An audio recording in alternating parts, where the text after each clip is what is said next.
Di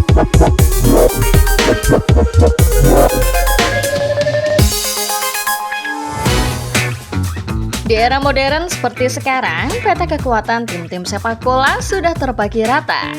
Banyak kejutan tercipta di berbagai kompetisi seluruh belahan dunia. Namun, apabila kita runtut ke belakang, ada era di mana beberapa tim sempat dikdaya. Bukan cuma menggondol satu trofi, tim-tim ini menancapkan dominasi di seluruh kompetisi elit. Ada tim yang mencatat rekor sebagai tim dengan pertahanan terbaik, ada yang diingat karena skuadnya berisi sosok-sosok tangguh bakmutan, ada pula yang diingat gara-gara skuad bertabur bintang yang mampu merajai kompetisi Eropa. Lalu siapa saja tim-tim paling menakutkan ini? Berikut starting level list telah merangkum 8 tim sepak bola paling menakutkan sepanjang abad ke-21 versi klub. Simak videonya sampai tuntas, siapa tahu ada klub favorit kalian dalam daftar. Manchester United 2007-2008. Kita buka dari skuad yang sempat ramai dibicarakan di akhir Januari 2026. Manchester United era 2007-2008. Skuad ini ramai diperbincangkan karena akun resmi Premier League membandingkannya dengan skuad Arsenal 2025-2026. Sontak saja banyak yang tidak terima karena United era itu berisi pemain-pemain mengerikan selayaknya muta. Perumpamaan tadi bukan sekadar kata-kata hiperbola. Faktanya United era 2007-2008 memang luar biasa. Lini depannya dikawal pemain-pemain macam Tevez, Rooney, dan Cristiano Ronaldo. Di tengah ada Giggs, Carrick, dan Scholes. Sementara di belakang ada Gary Neville, Rio Ferdinand, dan kiper Edwin van der Sar. Tim besutan Sir Alex Ferguson kala itu memenangkan titel Premier League sekaligus menyegel gelar Liga Champions. Trio penyerang setan merah kala itu, Tevez, Rooney, dan Ronaldo juga amat produktif dengan torehan kombinasi 73 gol sepanjang semusim. Tentu capaian itu tak sebanding dengan Arsenal di era Mikel Arteta sekarang. Arsenal 2003-2004. Skuad Arsenal musim 2025-2026 mungkin bukan tandingan skuad Manchester United era 2007-2008. Tapi bukan berarti Arsenal tak punya skuad seganas United era tersebut. Perbandingannya cuma salah tahun. Kalau mau membandingkan Arsenal dengan MU tahun itu, maka rasanya skuad yang paling tepat disejajarkan harusnya adalah skuad 2003-2004. Skuad itu dihuni oleh penyerang, gelandang, bek, bahkan kiper yang sangat menakutkan. Thierry Henry ketika itu merupakan top scorer. Ia berpartner dengan nama-nama seperti Pires, Lundberg, serta Bergkamp. Di tengah ada Vieira dan Gilberto Silva, sementara di belakang Ashley Cole, Kolo Toure, dan Campbell mengawal Jens Lehmann di bawah Mister. Arsenal memang cuma memenangkan IPL ketika itu, tapi mereka menang tanpa terkalahkan dan rekor itu bertahan sampai saat ini. Sir Alex sendiri mengakui bahwa itu adalah capaian yang sangat fenomenal. Saya bahkan tak pernah hampir melewati satu musim tanpa terkalahkan. Pencapaian itu mengalahkan segalanya dan itu milik Arsenal, kata Fergie tahun 2021 silam.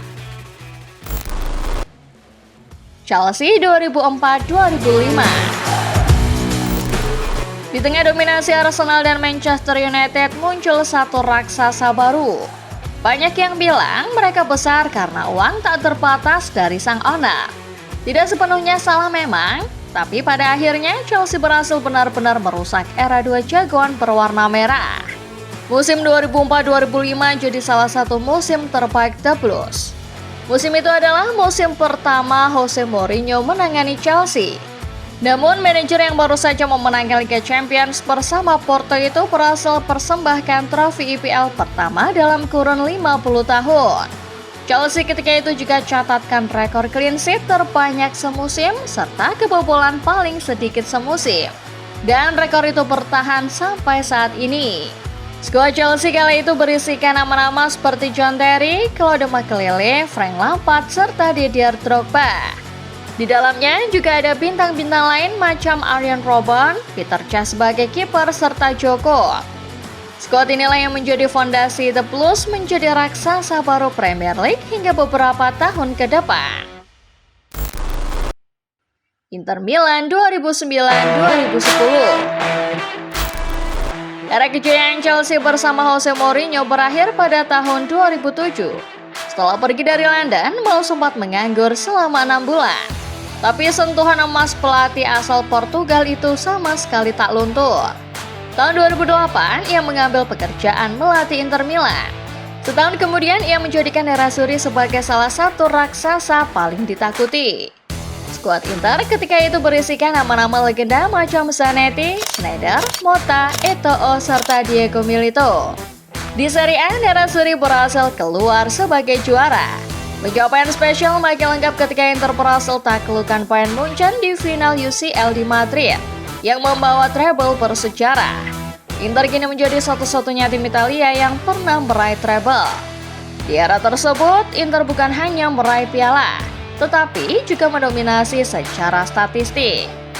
Di Serie A, mereka jadi tim tersubur dengan torehan 75 gol selama semusim. Jumlah 34 kebobolan mereka juga jadi yang paling sedikit di antara tim-tim lain. Sayangnya, era kejayaan ini tidak berlanjut karena Mourinho memilih pindah ke Real Madrid. Barcelona 2008-2009. Setelah membahas dua tim asuhan Jose Mourinho, tak lengkap rasanya apabila tak menyinggung nama Pep Guardiola dalam daftar ini. Pep sampai saat ini telah diakui sebagai salah satu manajer terbaik dunia. Perjalanannya pun dimulai dengan catatan impresif, tepatnya di musim 2008-2009 bersama Barcelona. Di musim panas 2008, Barca memutuskan untuk menunjuk Pep Guardiola. Ketika itu Pep mengalahkan kandidat lain yang punya prestasi lebih mentereng, Jose Mourinho. Pengalaman Pep masih sangat minim. Tetapi siapa sangka pada akhirnya ia mampu mengubah Barca menjadi salah satu tim paling menakutkan dunia. Barca meraih treble perdananya di musim 2008-2009. Lebih dari itu, Barca bahkan meraih sextuple sepanjang tahun kalender 2009. Skuad Barca ketika itu berisikan pemain-pemain luar biasa. Antara lain Xavi, Iniesta, Eto'o, Messi, Puyol, dan Henry. Barca juga jadi tim paling produktif di Liga dengan raihan 105 gol dari 38 pertandingan. Real Madrid 2016-2017. Kalau Barcelona bisa masuk ke dalam daftar, maka Real Madrid juga tak boleh ketinggalan. Madrid masuk era kejayaannya pada masa Zinedine Zidane, di mana pelatih asal Prancis itu mampu membawa si putih 3 kali juara UCL secara beruntun. Namun apabila diminta memilih salah satu musim terbaik, maka pilihan jatuh pada musim 2016-2017. Tahun sebelumnya di bawah Zidane, Madrid berhasil menjuara UCL. Tapi siapa mengira kalau Zidane bakal berhasil patahkan kutukan juara beruntun kompetisi kasta tertinggi Eropa itu. Bukan hanya juara UCL, Zidane ketika itu juga berhasil persembahkan trofi La Liga buat El Real. Madrid bersaing ketat dengan Barca dan akhirnya finish 3 poin di depan sang rival. Meski soal produktivitas, Madrid kala itu masih tertinggal dari Barcelona, ada banyak rekor yang membuat musim ini layak disebut sebagai musim terbaik. Skuad Los Merengues dihuni banyak talenta luar biasa. Antara lain Sergio Ramos, Toni Kroos, Luka Modric, dan jangan lupa trio BBC alias Bale, Benzema, dan Cristiano Ronaldo. Bayern Munchen 2019-2020. Bayern mencatat start cukup lamban di musim 2019-2020. Performa itu cukup untuk membuat Niko Kovac dicopot dari jabatannya sebagai juru taktik. Akhirnya ditunjuk ke Hansi Flick sebagai pelatih interim. Setelah mencatat hasil memuaskan, Flick dipermanenkan. Bayern pun berubah menjadi monster di tangan Flick. Ya, kalian tak salah ingat. Ini adalah musim di mana Bayern membuat Barcelona kelihatan seperti tim guram. Klub Katalan itu dipantai tanpa ampun 2-8. Bayern akhirnya sukses menggondol gelar Liga Champions mengalahkan Paris Saint-Germain. Itu membuat Bayern jadi tim kedua setelah Barcelona 2009 yang mampu meraih sextuple dalam setahun kalender. Ketika tim-tim lain di Eropa lesu gara-gara pandemi, Bayern justru menggila. Di Bundesliga, mereka melesakkan 100 gol dari 34 laga. Rekor The Bavarian di UCL tak kalah mengerikan dengan catatan 43 gol tersubur sepanjang sejarah. AC Milan 2006-2007.